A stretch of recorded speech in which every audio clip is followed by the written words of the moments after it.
So good afternoon once again, all the students.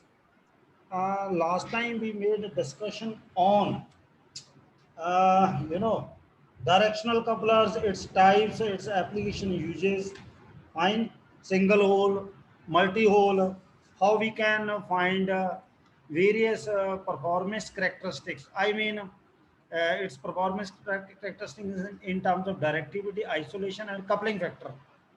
So this is what we have discussed yesterday, along with its symmetric scattering matrix as well. Fine, and some of the terminology related to twist, taper sections, okay, bands and corners. This is what we discussed yesterday, right? And moving further, uh, another components we are going to discuss. This is fixed and variable attenuator. So attenuator, you have studied in NFTL because when we need attenuation of the signal, we are providing attenuation in terms of dB. So it can be fixed, it can be variable as well. So, but in microwave circuits, we require elements which can absorb either all or a portion of the power falling on them.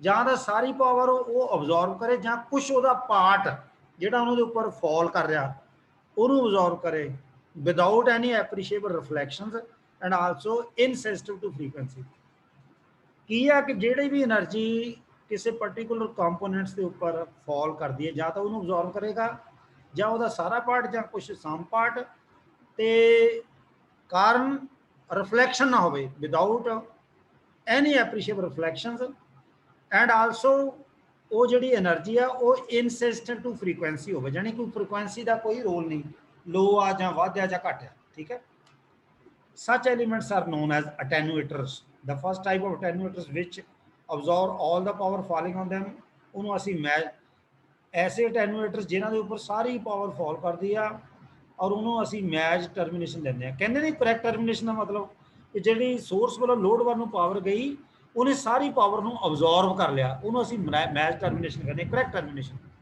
तो in case of a 50 ohm line a match termination is also known as 50 ohm load ਜਿੱਦਾਂ ਕਈ ਵਾਰੀ characteristic impedance ਦੀ ਗੱਲ ਕਰਦੇ ਹਾਂ second type ਕੀ ਆ may be divided into fixed and variable type practical attenuators generally imply absorption of microwave power by some dissipated material deposited on the insulator cards called resistive pads power ਜਿਹੜੀ ਆ basically ਹੈ ਕਿ ਉਹ ਕਹਿੰਦਾ absorb ਕਰਨੀ ਕਿਹਨੇ absorb ਹੈ ਕਈ ਵਾਰੀ ਵੇਵਗਾਈਡ ਦੇ ਵਿੱਚ ਅਸੀਂ ਕੋਈ ਐਸਾ ਮਟੀਰੀਅਲ ਲਗਾ ਦਿੰਦੇ ਆ ਜਾਂ ਕੋਈ ਇਨਸੂਲੇਟਰ ਕਾਰਡਸ ਉਹਦੇ ਵਿੱਚ ਡਿਪੋਜ਼ਿਟ ਕਰ ਦਿੰਦੇ ਆ ਇਨ ਦੀ ਫਾਰਮ ਆਫ ਰੈਜ਼ਿਸਟਿਵ ਪੈਡਸ ਜਿਹੜਾ ਪਾਵਰ ਨੂੰ ਅਬਜ਼ੌਰਬ ਕਰ ਲੈਂਦਾ ਕਿਹੜੀ ਪਾਵਰ ਮਾਈਕ੍ਰੋਵੇਵ ਪਾਵਰ ਅਟੈਨੂਏਟਰਸ ਜਾਂ pads R required in the waveguide to reduce the power level of the signal obviously ਤੁਹਾਨੂੰ ਜਦੋਂ ਆਪਾਂ ਪ੍ਰੈਕਟੀਕਲ ਕਰਾਵਾਂਗੇ ਮਾਈਕ੍ਰੋਵੇਵ ਵਿੱਚ ਬੈਂਚ ਦੇ ਉੱਪਰ ਵੇਰੀਏਬਲ ਅਟੈਨੂਏਟਰ ਲੱਗਾ ਉਥੋਂ ਸਿਗਨਲ ਦਾ ਲੈਵਲ ਘਟਾਉਣਾ ਜਾਂ ਵਧਾਉਣਾ मतलब सिग्नल के लैवल में किन्नी अटैਨੂਏਟ करना ਜਾਂ तो वेरिएबल अटैਨੂਏਸ਼ਨ ਦਾ ਨੈਚੁਰਲੀ ਜੇ ਜਦੋਂ ਅਸੀਂ ਉਹਨੂੰ ਜ਼ਿਆਦਾ ਅਟੈਨੂਏਟ ਕਰਾਂਗੇ तो ਨੈਚੁਰਲੀ ਸਿਗਨਲ ਘੱਟ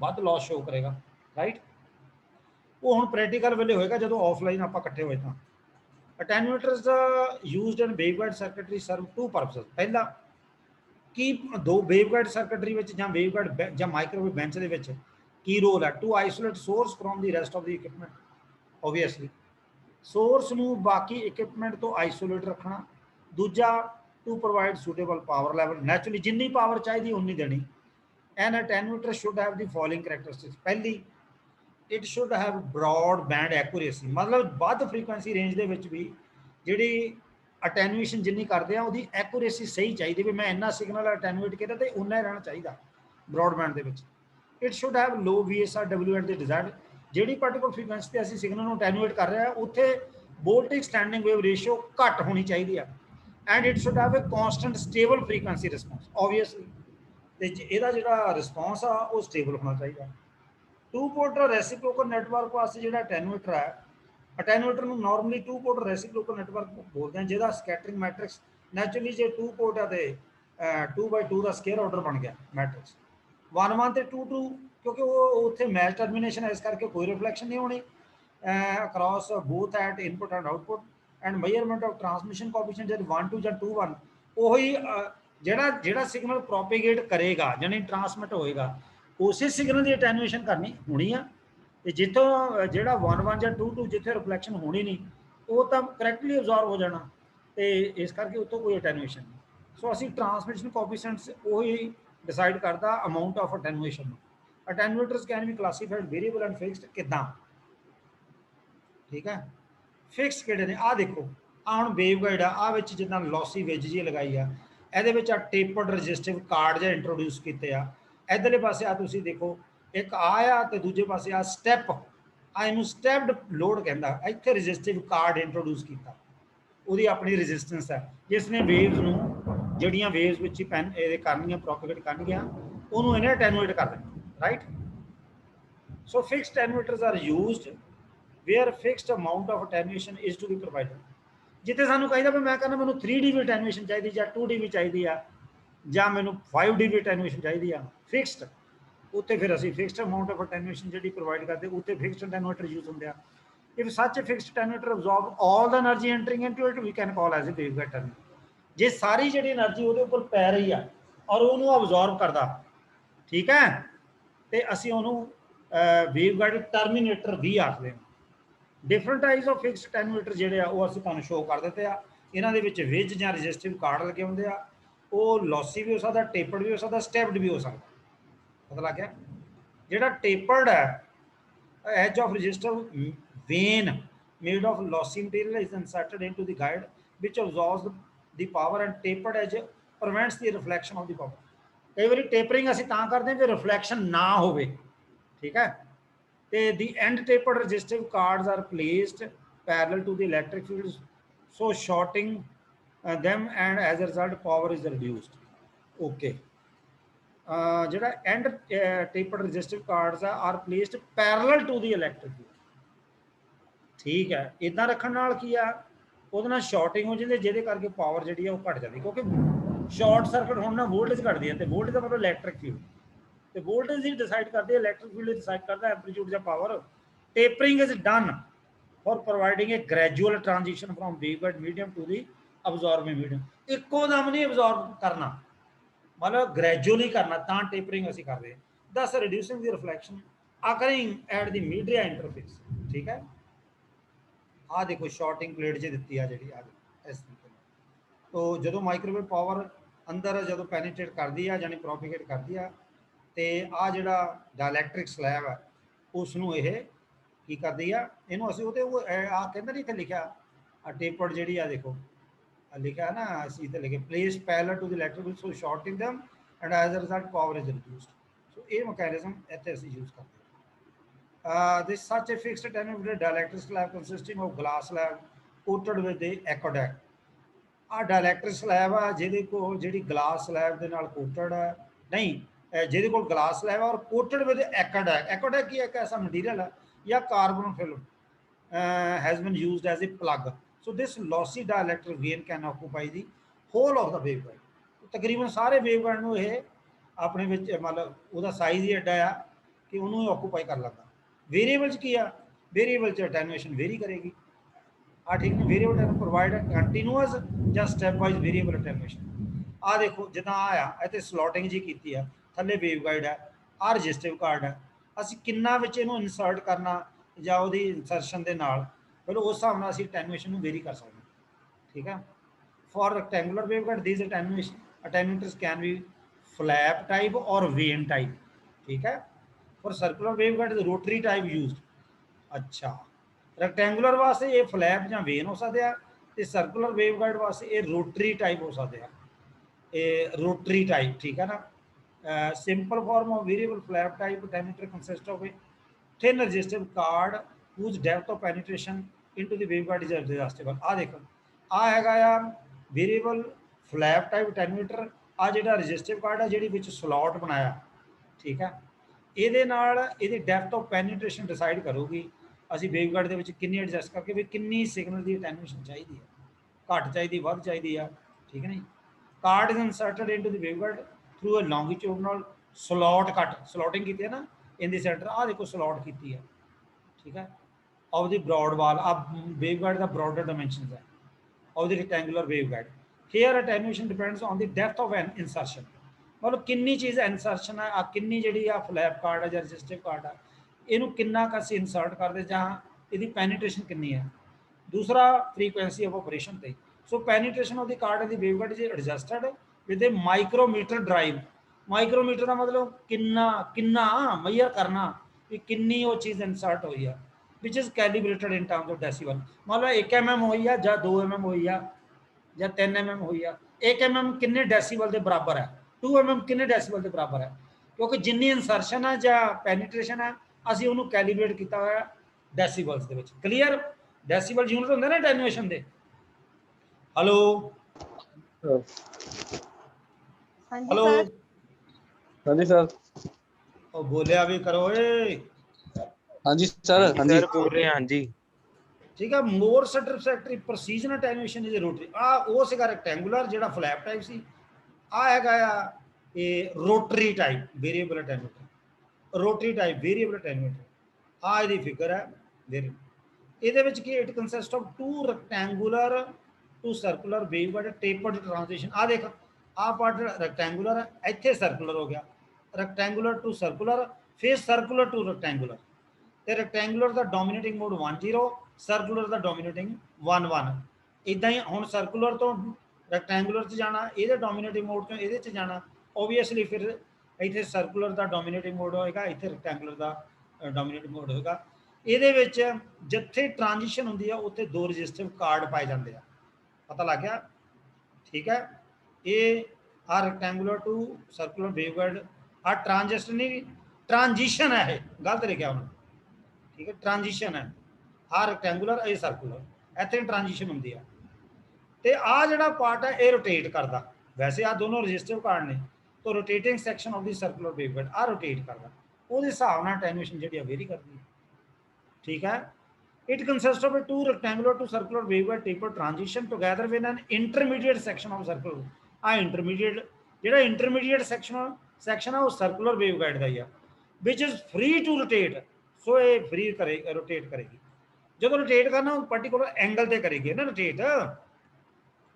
अच्छा, दो जो टेपर्ड रजिस्टिव कार्ड है जिदा आ लगाया at the two ends of the attenuator are placed, इन्हों प्लेस किदा कीता, are placed perpendicular to the electric field. ध्यान देना जो आ लाइन नोट करना, जो दो रजिस्टिव कार्ड आप दोनों एंड से रखे, इन्हों की प्लेसमेंट किदा की, perpendicular to the electric field lines in the waveguide for this mode.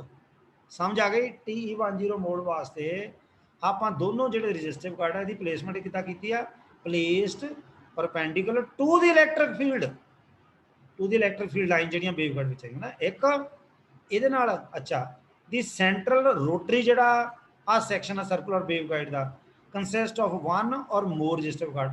ये एक रजिस्टिव कार्ड भी हो सकता, वध भी हो सकता। हुण जो when center resistive card is made parallel to the E field lines, इनू पैरलल बनाना, there will be a complete absorption. अब समझ आ गई? इन्होंने दोनों परपेंडिकुलर रखना ताकि सिग्नल पास हो जाए, जे इन्हों भी आप पैरलल रखना ना फिर अब्जॉर्प्शन हो जानी, क्योंकि सिग्नल ने अगे जाना है, अगे जाना है। समझ आ गई? तो इनू पैरलल इन्होंने दोनों परपेंडिकुलर कहते to the electric field lines. तो जो सेंटर रजिस्टिव कार्ड आप made parallel to the electric field lines रखना, there will be complete absorption. समझ आ गई?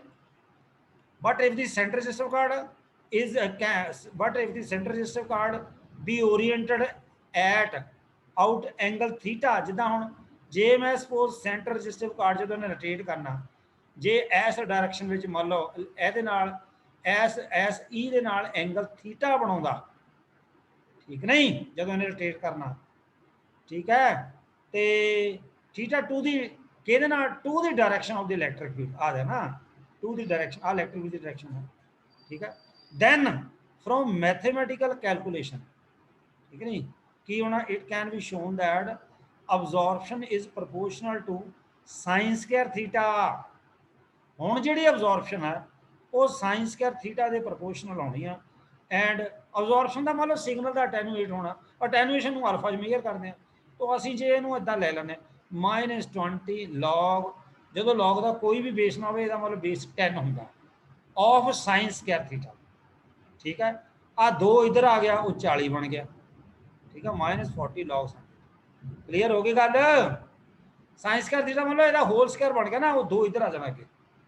फिर की है अटेन्यूएशन, दस attenuation depends only on the angle theta. So Jinnah angle होगा वो हिसाब नाल अटेन्यूएशन होगी। For more accurate attenuator resistive card is replaced by a piece of glass coated with metal film at one end। ज़्यादा accuracy लेनी है अगर attenuation ਦੇ ਵਿੱਚ ਜਿਹੜੇ ਰਜਿਸਟਿਵ ਕਾਰਡ ਹੈ ਅਸੀਂ ਉਹਨੂੰ ਕੱਚ ਰਿਪਲੇਸ ਕਰ ਦਿੰਦੇ ਆ। ਇਹ ਪੀਸ ਆਫ ਗਲਾਸ ਉਹ ਕਾਹਦੇ ਨਾਲ ਕੋਟਡ ਹੈ? ਮੈਟਲ ਫਿਲਮ ਦਾ, ਇੱਕ ਐਂਡ ਤੇ। ਦੀ ਮੈਥਡ ਆਫ ਆਪਰੇਸ਼ਨ ਜਿਹੜਾ ਬਾਕੀ ਸੇਮ ਆ, ਬਟ ਦੀ ਮੈਟਲਾਈਜ਼ਡ ਜਿਹੜਾ ਗਲਾਸ ਹੈ it is more stable with time and less subjected to यानी prone to environment changes than resistive card। क्योंकि ਜਿਹੜਾ ਪਿਓਰ ਰਜਿਸਟਿਵ ਕਾਰਡ ਹੈ ਉਹ এনवायरमेंट ਕਰਕੇ ਉਹ 'ਚ ਚੇਂजेस ਆ ਸਕਦੀਆਂ ਤੇ ਅਟੈਨੂਏਸ਼ਨ ਜਿਹੜੀ ਆ ਉਹ ਪ੍ਰੋਪਰ ਨਹੀਂ ਹੋਣੀ, ਮੰਨ ਲਓ ਜਿੰਨੀ ਸਾਨੂੰ ਚਾਹੀਦੀ ਐਕੂਰੇਟ ਮੇਜਰਮੈਂਟ ਨਹੀਂ ਹੋਏਗੀ। ਪਰ ਜਿਹੜਾ ਗਲਾਸ ਆ ਠੀਕ ਹੈ ਇਹ ਲੈਸ ਪ੍ਰੋਨ ਹੈ ਕਿ ਇਹਨੂੰ এনवायरमेंट ਕੰਡੀਸ਼ਨ ਨੂੰ, ਸ਼ੀਸ਼ੇ ਦੇ ਸਹਿਜੇ ਕਿਤੇ ਬਹੁਤਾ এনवायरमेंट ਦਾ ਅਸਰ ਨਹੀਂ ਪੈਂਦਾ ਨਾ, ਤਾਂ ਇਸ ਕਰਕੇ ਇੱਥੇ ਜ਼ਿਆਦਾ ਸਟੇਬਿਲਿਟੀ ਰਹੇਗੀ ਰੀਡਿੰਗ ਦੇ ਵਿੱਚ ਜਿਹੜੀ ਅਟੈਨੂਏਸ਼ਨ सिग्नल की होनी है। डिसएडवांटेज ऑफ वेरिएबल अटेन्यूएटर की है that it is frequency sensitive. इसका डिसएडवांटेज है, हम डिपेंड करता भी फ्रीक्वेंसी घट है वध है या mid frequency low frequency high frequency है या वेरी हाई फ्रीक्वेंसी अल्ट्रा है या सुपर हाई फ्रीक्वेंसी है, डिपेंड करता कितना की फ्रीक्वेंसी है। वो वेरिएबल अटेन्यूएटर सेंसिटिव है and it introduces a considerable amount of phase shift as well. समझ आ गई? हाँ बच्चों, हाँ हाँ। सो ये इंपॉर्टेंट है, fixed and variable attenuator important है। अगे जेडे कि बहुते कोई खास नहीं है, मतलब अगे एक अगे जो इंपॉर्टेंट ये कंपोनेंट्स के वो स्लॉटेड सैक्शन होगा ਜਾਂ फिर फ्राइट डिवाइसिस होंगे जिहदे जायरेटर सर्कुलेटर ते आइसोलेटर आउंदे आ, वो भी इंपॉर्टेंट ने। ठीक है नहीं, अज जो बाकी पार्ट है वो मैं क्विकली गो थ्रू हो जाऊंगा। मैच टर्मीनेशन तो मैं पहले ही दस दी कि सोर्स तो लोड एंड से लगाया जाता मैट ताकि करैक्टली सिग्नल उधर अब्जॉर्ब हो जाए। पता लग गया जो waveguides are often required to be terminated match load. ये match load is terminate that absorb all the incident power with no reflection, कोई रिफ्लेक्शन नहीं होनी, which are not frequency sensitive. This is equal to connecting the line with its characteristic impedance. पता लग गया? और equivalently on to an infinitely long जिदा ਆਪਾਂ चौथे सेट ਦੇ ਵਿੱਚ concept of infinite transmission line ਲਿਆ ਸੀ ਤੇ ਮੰਨ ਲਓ ਜੇ ਇੱਕ ਐਂਡ ਨੂੰ એનર્ਜਾਈਜ਼ ਕਰਕੇ ਇਧਰੋਂ ਸਿਗਨਲ ਭੇਜੀਏ ਦੂਜੇ ਐਂਡ ਤੋਂ ਸਿਗਨਲ ਵਾਪਸ ਆਜੂ ਨਹੀਂ ਆਉਣਾ, ਔਰ ਵਾਪਸ ਕਿੱਥੋਂ ਨਹੀਂ ਆਉਂਦਾ? ਜਿਹੜੀ ਚੀਜ਼ ਕਰੈਕਟਲੀ ਟਰਮੀਨੇਟਡ ਹੋਵੇ।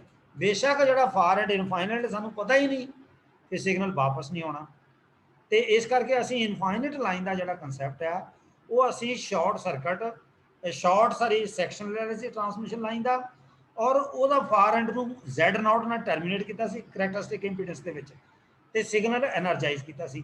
ਜੋ ਇਨਫਾਈਨਾਈਟ ਲਾਈਨ ਦਾ ਬਿਹੇਵੀਅਰ ਸੀ ਉਹੀ ਸ਼ਾਰਟ ਸੈਕਸ਼ਨ ਜਿਹਦੀ ਟਰਮੀਨੇਸ਼ਨ ਕਰੈਕਟਰਿਸਟਿਕ ਇੰਪੀਡੈਂਸ ਵਿੱਚ ਸੀ ਉਹਦਾ ਵੀ ਬਿਹੇਵੀਅਰ ਸੇਮ ਸੀਗਾ।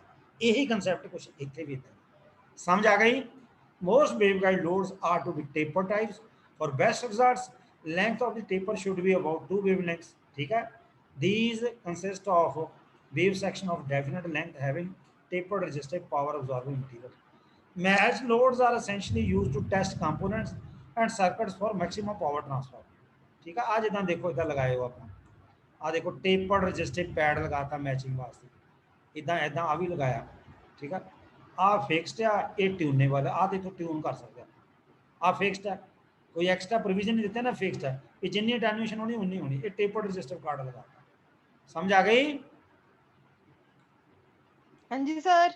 हाँ, जिदा ही आ रजिस्टिव रॉड लगाती है, इतने ग्रेफाइटेड सैंड भी लगाती है, ये भी एक किस्म का मतलब ਉਹਦਾ अपने अटेन्यूएटर का रोल अदा करेगी।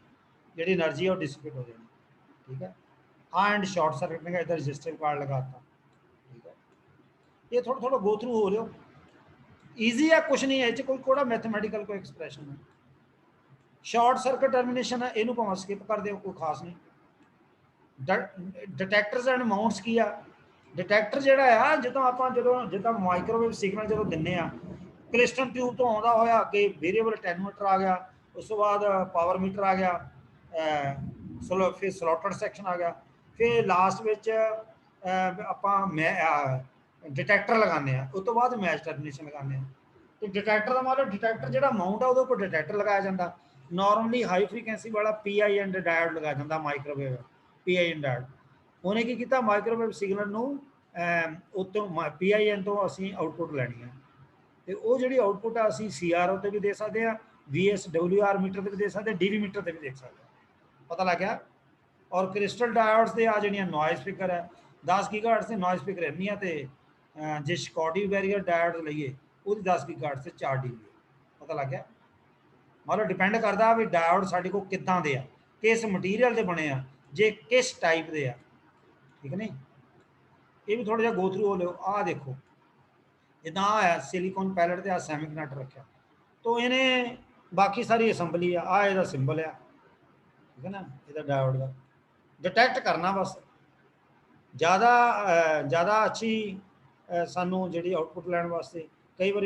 पॉइंट कॉन्टैक्ट डायोड लगा दें जो गोल्ड प्लेटेड नाल फाइन गोल्ड प्लेटेड टैंगस्टन वायर जिस लगी होंगी है ठीक है असी सिलिकॉन या जर्मीनियम के care point brought out into contact ते सेमीकंडक्टर सच है सिलिकॉन जर्मीनियम 437 की गल की आ देखो इदा कुछ भी नहीं बहुता ज़्यादा जोर देने की जरूरत नहीं आ भी रहन दो छड़ दो डायोड माउंट्स की आप लगाने कितने आ देखो इस तरीके के नाल कई बार ट्यूनिंग भी करके ले रहे अस इधरों आर एफ इन होनी इधरों आउट होनी देखो आर एफ डिटेक्टर जो डायोड हाई फ्रीकुएंसी में लोज कन्वर्ट करूँगा तो इतने सानू इन्हें आई एफ कर देना चाहे डी सी कर देगा नॉर्मली तो रेक्टिफिकेशन है तो जानी ए सी ने डी सी पाना जी हाई फ्रीकुएंसी माइक्रोवेव है उन्हें इनू कन्वर्ट कर देना घट आउटपुट देगा क्योंकि जो साडा सी आर ओ आ वो कुछ मैगाहर्ट्स तक लेंदा वो गीगाहर्ट्स नहीं लेंदा पता लग गया सो आउटपुट सानू उत्तों मिल जाएगी यदि माउंटिंग किदा की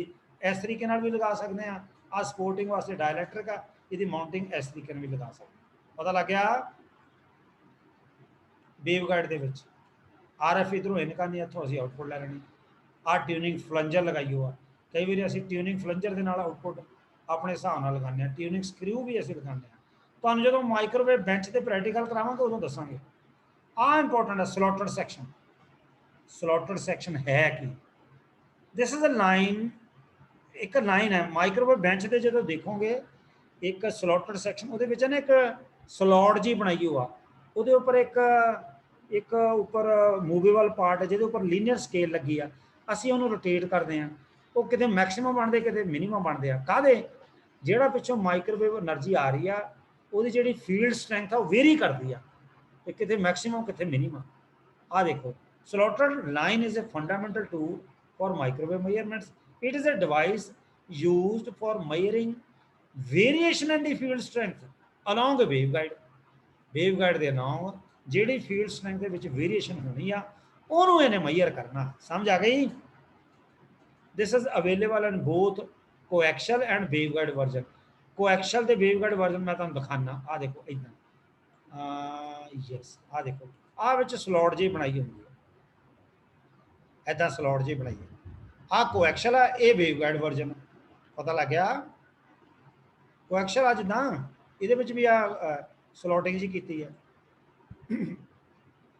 पहला पार्ट वो दिखाया ठीक है तो जो आप इनू आप जो पिछले सोर्स तो माइक्रोवेव पावर आ रही है तो स्लॉटेड लाइन जी है ये उपर मेजरिंग इंस्ट्रूमेंट लगा होंगे इतने सी आर ओ लगा सकते हैं VSWR मीटर लगा सकते DV मीटर लगा सकते हैं यह प्रूव के थ्रू इतने डायोड भी लगा होंगे जी अननोन इंपीडेंस है एक किस्म की मैच्ड इंपीडेंस है जे अननोन जे ये लोड नहीं मैच करना सिग्नल रिफ्लैक्ट हो जाना जे मैच करूँगा तो करैक्टली टर्मिनेशन हो जाती है सो एस प्रोब के उपर इतने प्रोब लगाई होंगे डिटेक्टर माउंट लगा होंगे डायोड वो थ्रू जी ये RF एनर्जी है ठीक है जी जिनी फील्ड स्ट्रैंथ वेरी करोगी वो हिसाब से आउटपुट सानू मिल जाएगा पता लग गया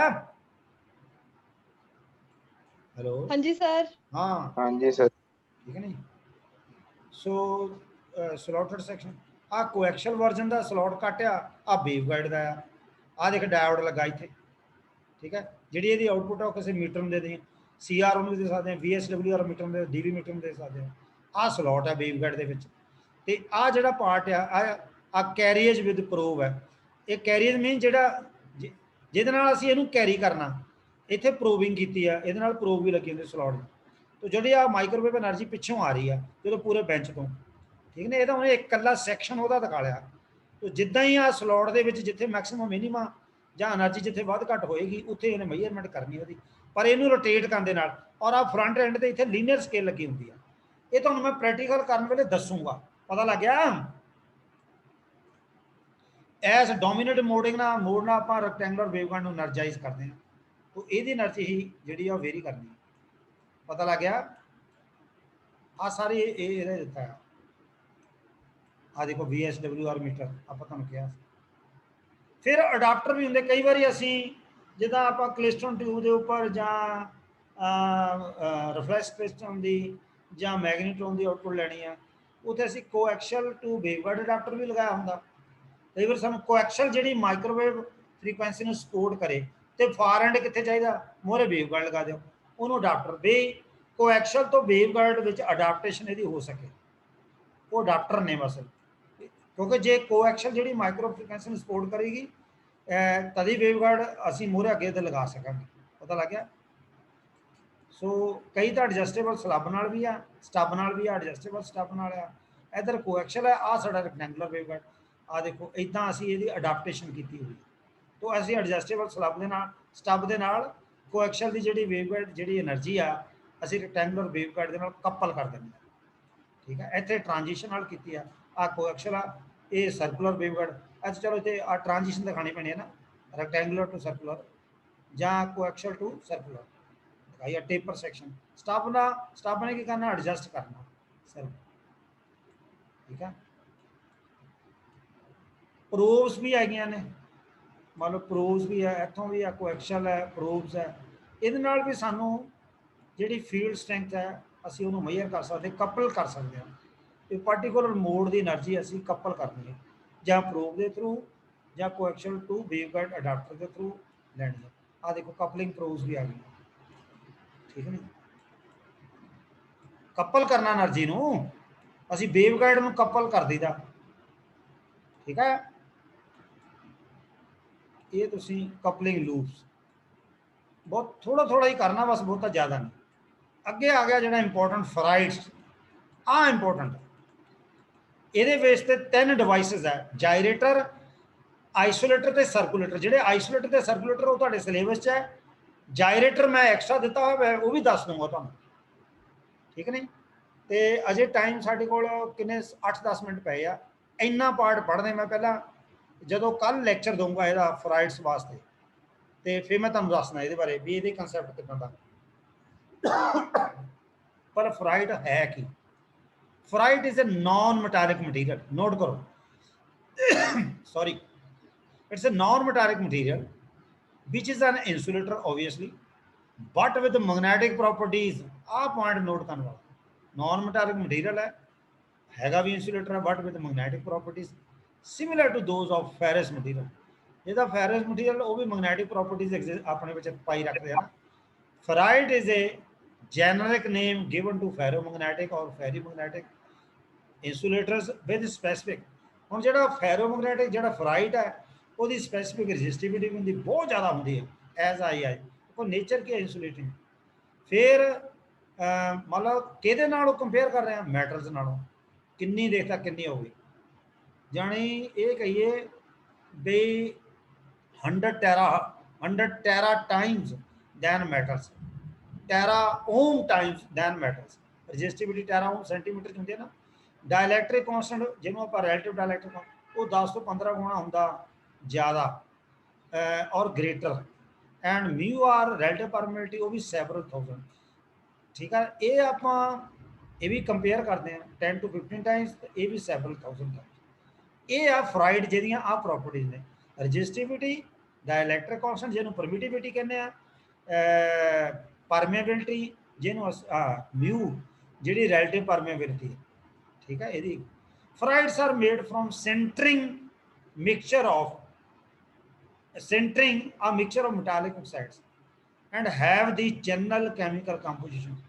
ਇਦਾਂ ਆ ਜਿੱਦਾਂ ਅੱਜ ਦਾ ਮੈਟਲ ਆ ਤੇ ਨਾਲ ਆਕਸੀਜਨ ਹੈ। ਜਿੱਦਾਂ ਆ ਦੇਖ Fe2 ਇਹ ਮੈਟਲ ਹੈ, ਫੈਰਸ ਜਿੱਦਾਂ ਆਪਾਂ ਕਹਿੰਦੇ ਨਾਲ O3 ਆਕਸੀਜਨ। ਤੇ ਇਹ mixture of metal and ferric oxide, ਪਤਾ ਲੱਗ ਗਿਆ। MEO ਜਿਹੜਾ ਉਹ ਡਾਈਵਲੈਂਟ ਮੈਟਲ ਆਕਸਾਈਡ ਹੈ, ਜਿਵੇਂ ZnO2 ZnO Z zinc oxide nickel oxide manganese oxide ਇਹ ਮਿਕਸਚਰ ਹੈ ਔਰ mixture of these among most common ferrites ਉਹ ਕਿਹੜਾ ਅਮੰਗ ਮੋਸਟ ਕਾਮਨ ਫਰਾਈਡਸ ਜਿਹੜੇ ਆ ਉਹ ਮੈਂਗਨੀਜ਼ ਫਰਾਈਡ ਨੇ ਮੈਂਗਨੀਜ਼ ਫਰਾਈਡਸ ਮੈਂਗਨੀਜ਼ ਫਰਾਈਡ ਜਿੱਦਾਂ ਆ ਉਹਦਾ ਫਾਰਮੂਲਾ ਬਣ ਗਿਆ ਜ਼ਿੰਕ ਫਰਾਈਡ ਦਾ ਆ ਬਣ ਗਿਆ and associated of associated ferromagnetic oxide such as yttrium iron garnet yttrium iron garnet ਜਿੱਦਾਂ Y3Fe2 ਆ ਬ੍ਰੈਕਟ ਦੇ ਵਿੱਚ FeO4 ਬਾਹਰ 3 ਔਰ YIG yttrium iron garnet ਯਾਨੀ ਇਹਨਾਂ ਮਟੀਰੀਅਲਸ ਦੇ ਇਹ ਫਰਾਈਡਸ ਬਣੇ ਹੁੰਦੇ ਨੇ ਇਹ ਜਿਹੜੇ compounds are obtained by firing powdered oxides of materials ਅਸੀਂ ਇਹਨਾਂ ਨੂੰ obtain ਕਿੱਦਾਂ ਕਰਦੇ ਹਾਂ ਇਹਨਾਂ ਦੇ ਇਹ ਜਿਹੜੇ ਫਾਇਰਿੰਗ ਪਾਊਡਰਡ ਆਕਸਾਈਡਸ ਨੇ ਮਟੀਰੀਅਲਸ ਦੇ ਨਾ ਫਾਇਰਿੰਗ ਪਾਊਡਰਡ ਆਕਸਾਈਡਸ 1100 ਡਿਗਰੀ ਜਾਂ ਉਸ ਤੋਂ ਵੱਧ ਤੇ ਅਸੀਂ ਇਹਦੀ ਫਾਇਰਿੰਗ ਕਰਾਉਂਦੇ ਹਾਂ ਫਿਰ ਅਸੀਂ ਉਹਨੂੰ ਪ੍ਰੈਸ ਕਰਦੇ ਹਾਂ ਤਾਂ ਕਿ ਉਹਨਾਂ ਦੀ ਸ਼ੇਪਸ ਅਲੱਗ-ਅਲੱਗ ਬਣਨ this way they become ceramic insulators ceramic insulator ਜਿੱਦਾਂ ਬੇਟੇ ਤੁਸੀਂ ਦੇਖਿਆ ਹੋਣਾ ਵਾਸ਼ ਬੇਸਨ ਟਾਇਲਟ ਸੀਟਸ ਜਾਂ ਜਿਹੜੇ ਇਹ ਸਾਰੀਆਂ ਬੇਸਿਕਲੀ ਇਹਨਾਂ ਨੂੰ ਆਪਾਂ ਸਪੈਸ਼ਲ ਟਾਈਪ ਦੀ ਇੱਕ ਮਿੱਟੀ ਹੁੰਦੀ ਆ ਜਿਸ ਨੂੰ ਬਹੁਤ ਜ਼ਿਆਦਾ ਹੀਟ ਤੇ ਪਕਾਇਆ ਜਾਂਦਾ ਉਸ ਤੋਂ ਬਾਅਦ ਉਹਦੇ ਉੱਪਰ ਕੋਟਿੰਗ ਕੀਤੀ ਜਾਂਦੀ ਹੈ ਜਿੰਨੀ ਇੱਕ ਗਲੇਜ਼ਿੰਗ ਜੀ ਜਾਂ ਇਹ ਕਹਿ ਲਓ ਉਹਦੀ ਸ਼ਾਈਨਿੰਗ ਵਾਸਤੇ ਠੀਕ ਹੈ ਨਹੀਂ ਤੇ ਮਟੀਰੀਅਲ ਸਪੈਸ਼ਲ ਹੈ ਇਸੇ ਤਰੀਕੇ ਨਾਲ ਕੁਝ ਇਹ ਵੀ ਆ this way they become ceramic insulators and can be used at microwave frequency ferrites are transparent to EMFs ਕੀ ਬਾਤ ਫਰਾਈਡ ਜਿਹੜੇ ਇਲੈਕਟ੍ਰੋਮੈਗਨੈਟਿਕ ਵੇਵਸ ਦੇ ਮਤਲਬ ਪਾਰਦਰਸ਼ੀ ਆ ਠੀਕ ਹੈ ਜਾ ਸਕਦੀ ਹੈ EM ਵੇਵਸ ਇਹਨਾਂ ਵਿੱਚ ਪਾ ਹੁਣ ਉਹਨੇ ਪੁਆਇੰਟ ਅਗੇ ਨੋਟ ਕੀ ਕੀਤਾ ਦੇਖੋ ਇੰਨਾ ਹੀ ਮੈਂ point note since above mentioned all these materials are insulators electromagnetic waves can propagate through them because ferrites have strong magnetic properties external magnetic fields can be applied to them ਬਾਹਰਲੇ ਵੀ ਦਿੱਤੇ ਜਾ ਸਕਦੇ ਆ ਉਹਦੀਆਂ ਆਪਣੀਆਂ ਪ੍ਰੋਪਰਟੀਆਂ ਵੀ ਨੇ ਪਰ ਐਕਸਟਰਨਲ ਮੈਗਨੈਟਿਕ ਫੀਲਡ ਵੀ apply ਕੀਤੇ ਜਾ ਸਕਦੇ ਉਹਦੇ ਨਾਲ ਕੀ ਹੁੰਦਾ which gives several interesting results including a Faraday rotation ਜਦੋਂ ਅਸੀਂ ਐਕਸਟਰਨਲ ਮੈਗਨੈਟਿਕ ਫੀਲਡ ਦੇਣਾ ਉਹਨਾਂ ਨੂੰ ਉਹ ਬੜੇ ਇੰਟਰਸਟਿੰਗ ਰਿਜ਼ਲਟ ਦੇਣਗੇ ਜਿਹਦੇ ਵਿੱਚ Faraday rotation ਵੀ ਆਏਗੀ an electromagnetic ray propagating through the ferrite encounters strong interaction with spinning electrons ਗੱਲ ਬੱਲੇ ਭਾਈ EM ਵੇਵ ਜਿਹੜੀ ਪ੍ਰੋਪੇਗੇਟ ਕਰਦੀ ਆ ਫਰਾਈਡ ਵਿੱਚ ਹੀ ਉਹਨੇ ਕੇਸ਼ੀ ਨੂੰ ਐਨਕਾਊਂਟਰ ਕਰਨਾ ਸਟਰੋਂਗ ਇੰਟਰੈਕਸ਼ਨ ਕਿਹਦੇ ਨਾਲ with spinning electrons and gives rise to desirable magnetic properties in ferrites ਪਤਾ ਲੱਗ ਗਿਆ ਸਮਝ ਆ ਗਈ ਉਹ ਸਮਝ ਆ ਗਈ ਮੰਨ ਲਓ ਫਰਾਈਡਸ ਉਹਦੇ ਵਿੱਚ ਫਿਰ ਕਹਿੰਦਾ paired electrons in certain materials cancel their magnetization effects ਕਿਉਂ ਜੇ ਪੇਅਰਡ ਇਲੈਕਟ੍ਰੋਨ ਸਰਟਨ ਮਟੀਰੀਅਲ ਦੇ ਵਿੱਚ ਮੈਗਨੇਟਾਈਜੇਸ਼ਨ ਇਫੈਕਟਸ ਨੂੰ ਕੈਂਸਲ ਕਿਉਂ ਕਰਦੇ ਆ due to electrons rotating in opposite direction ਤਾਂ ਕੈਂਸਲੇਸ਼ਨ ਹੋਣੀ ਹੀ ਹੋਣੀ ਹੈ ਜੇ ਆਪੋਜ਼ਿਟ ਡਾਇਰੈਕਸ਼ਨ 'ਚ ਰੋਟੇਟ ਕਰਨਗੇ ਤਾਂ ਕੈਂਸਲੇਸ਼ਨ ਹੋਣੀ if however if unpaired electrons are present they give rise to magnetic moments and hence magnetic property ਤੇ ਜੇ ਇਲੈਕਟ੍ਰੋਨ ਜਿਹੜੇ ਅਨਪੇਅਰਡ ਇਲੈਕਟ੍ਰੋਨਸ ਹੈ ਜੇ ਉਹ ਪ੍ਰੈਜ਼ੈਂਟ ਹੈਗੇ ਆ ਉਹ ਮੈਗਨੈਟਿਕ ਮੂਵਮੈਂਟਸ ਰਾਈਜ਼ ਕਰਨਗੇ ਉਹਦੇ ਨਾਲ ਮੈਗਨੈਟਿਕ ਪ੍ਰੋਪਰਟੀ ਵੀ ਰਾਈਜ਼ ਹੋਏਗੀ ਠੀਕ ਨਹੀਂ spinning electron may be taken as a small magnetic dipole ਸਮਝ ਆ ਗਈ ਬਾਕੀ ਜਿਹੜੀ ਲਾਈਨ ਹੈ ਅਗਲੀ ਡਾਇਗਰਾਮ ਨਾਲ ਰਿਲੇਟਡ ਹੈ 14 ਪੇਜ ਸੀ ਉਹ ਖਤਮ ਹੋ ਗਿਆ ਤੇ ਬਾਕੀ ਜਿਹੜਾ ਪਾਰਟ ਕੱਲ ਕਰਾਵਾਂਗੇ ਠੀਕ ਹੈ ਭਾਈ ਹਾਂਜੀ ਸਰ ਸਿਰਫ 6 ਬੱਚੇ ਜੁੜੇ ਆ ਔਰ ਇੰਨਾ ਸਬਜੈਕਟ ਟੇਢਾ ਆ ਤਾਂ ਤੁਸੀਂ ਤੁਹਾਡਾ ਕੋਈ ਇੰਟਰਸਟ ਨਹੀਂ ਮੇਰੀ ਜਾਨ ਨਿਕਲਦੀ ਰਹਿੰਦੀ ਹੈ ਠੀਕ ਹੈ ਹੁਣ ਸਕਰੀਨਸ਼ਾਟ ਲੈ ਲਿਆ ਹੈਲੋ ਓਏ ਸਕਰੀਨਸ਼ਾਟ ਲੈ ਲਿਆ ਓਏ ਬੋਲਦੇ ਨਹੀਂ ਹਾਂਜੀ ਸਰ ਓਏ ਇੰਨਾ ਟਾਈਮ ਲਾਉਂਦੇ ਆ ਸਕਰੀਨਸ਼ਾਟ ਲੈ ਕੇ ਮੈਨੂੰ ਭੇਜਣਾ ਨਾਲ